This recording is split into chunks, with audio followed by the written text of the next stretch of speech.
Ko udara tako pozno u dubini noćnog mira na kapiji zatvorenoj Svetogorskog manastira?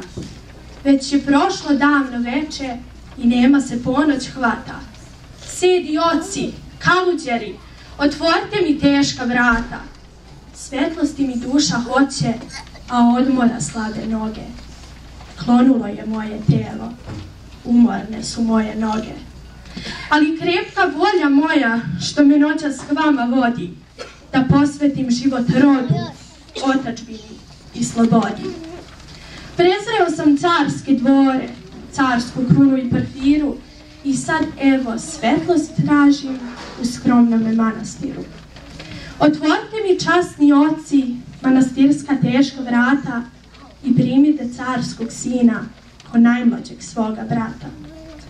Saškripaše teška vrata, a na njima sova prenu, i skreštanjem razvi krila i skloni se u noć crnu.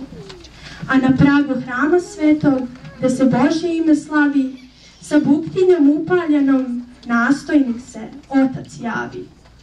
On buktinju gore diže iznad glave svoje svete i ugleda čudeći se, bezazleno, boso dete. Visoko mu bledo čelo, pomršene guste vlasi, ali čelo uzvišeno božanstvena mudrost krasi. Za ruku ga starac uze, poljubi mu čelo bledo i kroz suze prošaputa. Primamo te, milo čedo. Vekovi su prohujali od čudesne one noći. Vekovi su prohujali i mnogi će još te proći.